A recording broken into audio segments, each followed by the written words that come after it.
ఎందుకు ఈ నరేంద్ర మోడీ గెలుస్తా ఉన్నాడు? ఏంది ఈయన గొప్పతనము? మీరు చెప్పండి సమాధానం. ఏంది ఉద్యోగాలు ఇచ్చిండా? ఉద్యోగాలు ఇచ్చిండా అంటున్నా. ఏం చేసిండు ఈయన? ఈ దేశాలు ఏం చేసిండు అంటే పాకిస్తాన్ నరేంద్ర మోడీ లేకుంటే పాకిస్తాన్ ఈ దేశం మీద పడతాడట, నరేంద్ర మోడీ లేకుంటే ఈ దేశం ఆగమైపోతుందంట. ఇట్లా చెప్తారు. ప్రపంచంలోనే అన్ని దేశాల కన్నా అత్యుత్తమంగా ఎదిగే టైంలోనే ఈ ఈ లోకం ఈ నరేంద్ర మోడీ రావడం వల్ల ఇంత అయిపోయింది. ఇవాళ ఆయన పని ఏంది? రాహుల్ గాంధీని గొప్పవాడు కావద్దు, రాహుల్ గాంధీ ప్రజలు ప్రేమించొద్దు, రాహుల్ గాంధీని లీడర్ చేయొద్దు, రాహుల్ గాంధీ పిచ్చోడు, రాహుల్ గాంధీ పిచ్చోడు, రాహుల్ గాంధీ తెలియలేదు, ఇట్లా ఏదో ఒకటి బురద తల్లేస్తారన్నమాట. అట్లా అప్పటికే 10 ఏళ్ల కిందనే రాహుల్ గాంధీ మీద అప్పటికే 18,000 కోట్ల రూపాయలు ఖర్చు చేసి రాహుల్ గాంధీ మీద రూమర్స్ క్రియేట్ చేసారు. రాహుల్ గాంధీ ఛాయ్ తాగితే దాన్ని మందు తాగినట్టు, రాహుల్ గాంధీ ఎవరైనా పార్టీకి పోతే వాళ్ళ ఇంటికి పోయి వాళ్ళ లేడీస్ ఎంబడి తిరిగినట్టు, రాహుల్ గాంధీ మీద అనేక రూమర్స్ క్రియేట్ చేస్తూ రాహుల్ గాంధీ తెలివి లేనట్టు, రాహుల్ గాంధీ ఏమైనా ఒకటి మిస్పెల్ట్ అయిన తప్పు లేనట్టు తెలివి లేనట్టు ప్రజెంట్ చేయడం. ఈయనకు రాదు, ఈయనకి ఏందిలో, ఈయనకు శాన తెచ్చినట్టు, మోడీకి శాన తెచ్చినట్టు, అట్లా మొత్తం ఒక దౌర్జన్యపూరితమైనటువంటి విధానాలు మీద పడతా ఉన్నాయి. ఈ దౌర్జన్యపూరితమైనటువంటి విధానాలను కూకటి వేళ్లతో పీకేయపోతే ఈ కులాల మీద మతాల మీద ఈ పార్టీలు ఈ దేశంలో ఊరేగుతూ ఉంటే, ప్రజాస్వామ్యం నాశనం అవుతూ ఉంటే, రాజ్యాంగానికి తూట్లు పొడుస్తూ ఉంటే, కోర్టులో ఇలా రాజ్యాంగంలో బాబాసాహెబ్ అంబేద్కర్ గారు రాసినటువంటి రాజ్యాంగాన్ని కాదని కోర్టులో తీర్పులు ఇస్తూ ఉంటే, దాన్ని ఒక కులం మీటింగ్లో వచ్చి ఒక ప్రధాని కూర్చుంటూ ఉంటే, ఆడు దేవుడు అని చెప్పి పొగిడించుకుంటూ ఉంటే, మీడియాను మొత్తం జేబులో పెట్టుకొని తన కబంధ హస్తాల మధ్యలో పెట్టుకుంటూ ఉంటే సిగ్గులేని సమాజం.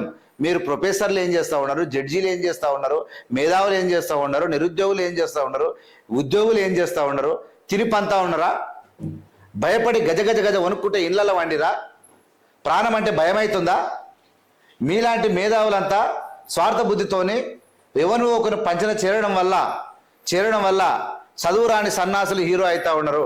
బట్టెవాజిగాలు అవద్దని చెప్పేతోళ్ళు, ఉన్నది లేనిది ఉన్నట్టు మాట్లాడేటువంటి సంస్కార హీరోలంతా ఇలా దేశభక్తులుగా ఈ దేశానికి ఏదో ఉద్ధరించే మేధావులుగా వాళ్ళు కలరింగ్ ఇస్తూ ఉంటే మన వాళ్ళు అంత తలుపులు పెట్టుకొని ఇలా నరేంద్ర మోడీ పైసల ద్వారా వచ్చేటువంటి అబద్ధం ప్రచారాలను చూస్తూ అరే నరేంద్ర మోడీ గొప్పవాడాయా, నరేంద్ర మోడీ ఆయన ఆడ ఇద్దరు ఉత్తగానే ఒక 50 కోట్ల ఇల్లు కట్టించామంటాడు. ఎవడు చూస్తాడు? ఎవడు ఇట్లా అనేస్తాడు అంతే గాలికి.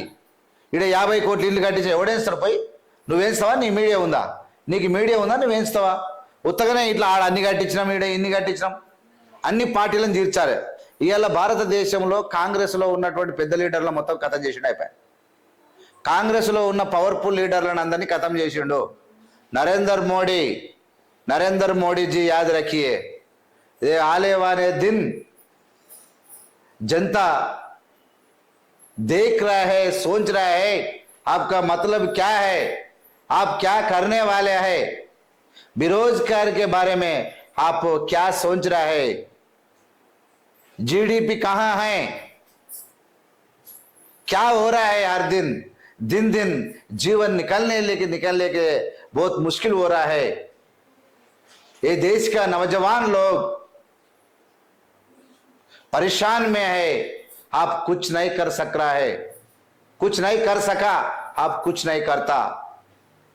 आप नौजवान जैसे एंजॉय कर रहा है, पूरा दुनिया फिर रहा है, लेकिन ये देश का जनता सोच रहा है खत्म करने के लिए नरेंद्र मोदी की ये देश के अलावा ये देश में हराने के लिए तैयार है। आने के दिन में, ये अगले सालों में तुम्हारा हालत क्या होने वाला है, आप सोचो, आप देख लो क्या होने हम बताने के लिए तैयार है देश में youth. The people of India, all the youth and youngsters are ready to fight against the Modi, because they have been learning, they have been observing, they have been suffering. Since 10 years, they did not get any job, they did not get any support. But even though our Prime Minister of India have become God to us. How can he polarize? How is he winning? What is his sacrifice? What is his contribution? What are his developments in our country? We need it. We need it. We have to know it. That is why I am saying, people of India, Navajawan Log, all the youth ready to fight. So that is why I am saying Narendra Modi should change. Narendra Modi should sacrifice. Narendra Modi should come forward. Narendra Modi should feel it about the poverty, about the nationality, about the hungry. ఈ ఆకలి కేకల నుంచి, ఈ పేదరికం నుంచి, ఇవాళ అప్పులు కట్టలేక, ఫైనాన్స్ల యొక్క బాధలు తీరలేక ఈ దేశము అగోడిస్తూ ఉంటే అడ్డగోలిగా ట్యాక్సులు వేస్తూ దేశ సంపదను మొత్తాన్ని దోసేస్తున్నటువంటి నరేంద్ర మోడీ, నువ్వు ఏం చేసినావో చెప్పు. ఈ దేశంలో అన్ని నదుల మీద ఆనకట్టలు కాంగ్రెస్ పట్టింది. All projects are built by Congress party in our country. So what you are not building any project. You are not building any project. You are not establishing education organizations. You are not building health organizations. For what? Without building any organization, how can why should we pay the taxes? Why you are collecting? What is the reason? నువ్వు ఏమి చేయనప్పుడు ఎందుకు మేము డబ్బులు కట్టాలి? ఎందుకు నువ్వు ధరలు పెంచాలి? ఆ పెంచిన డబ్బు ఏమో చేస్తే కదా. ఇలా నువ్వు ధరలు పెంచుతున్నావు అంటే ఒక ప్రాజెక్టు కడుతున్నావు, ఆ ప్రాజెక్టు డబ్బులు కావాలంటే నువ్వు ధరలు పెంచాలి.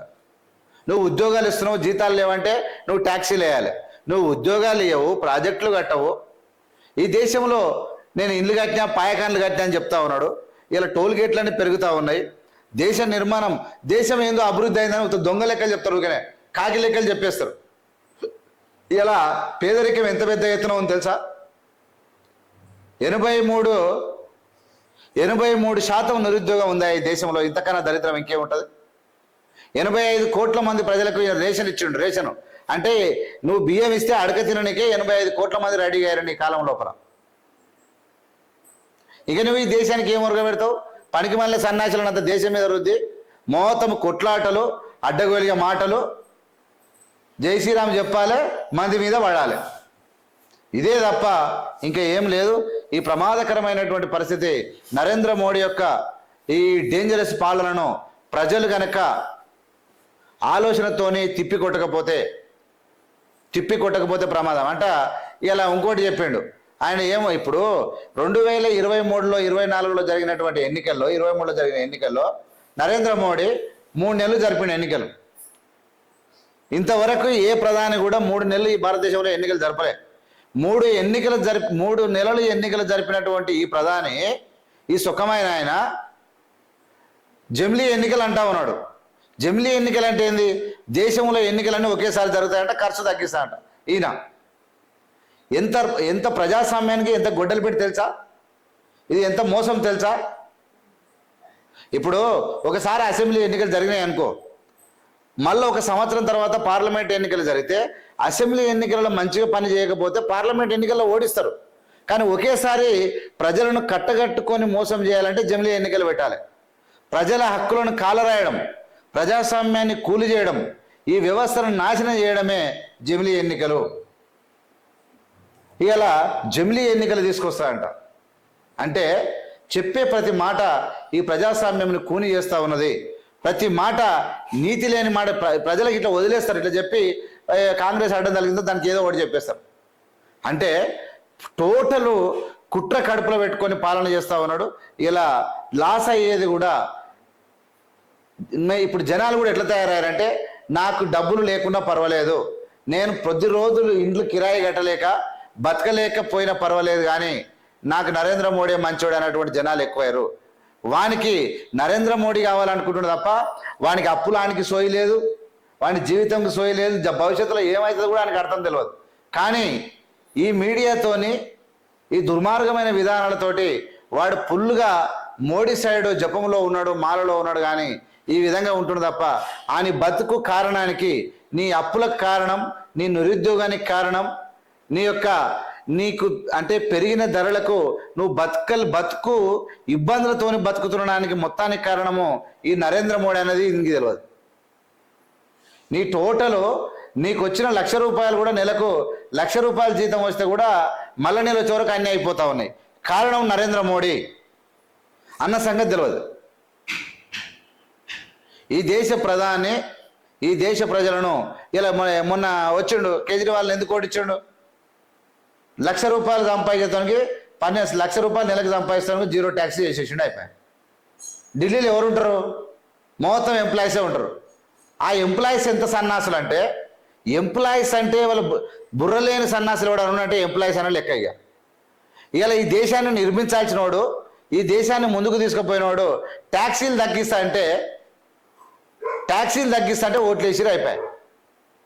అంటే ఎంతకు దిగజారిపోయింది ఈ దేశ ఎంప్లాయీస్లకు భక్తి లేదు, దేశభక్తి లేకపోవడం, ప్రధానమంత్రులు ముఖ్యమంత్రులను బుర్రతో ఆలోచించి సమాజ అభివృద్ధి కోసం ఆలోచించకపోవడం, ఈ ఎంప్లాయీస్ నాకు ఎంత జీతం వస్తుంది, నాకు ఎన్ని లంచాలు వస్తున్నాయి అనేటువంటి ఆలోచన కొంతమందికి ఉండడం వల్లనే వీటన్నిటి కారణం కూడా ఏంది? మళ్ళీ నరేంద్ర మోడీ. ఎందుకు ఈ నరేంద్ర మోడీ అన్నిటి కారణం అంటే అడ్డగోలుగా ధరలు పెంచుండు, ఇబ్బంది అవుతా ఉంది. డబ్బులు ఉన్నవాడే దేశంలో బతకాలే, లేకుంటే సావాలే. ఇదే నరేంద్ర మోడీ టార్గెట్.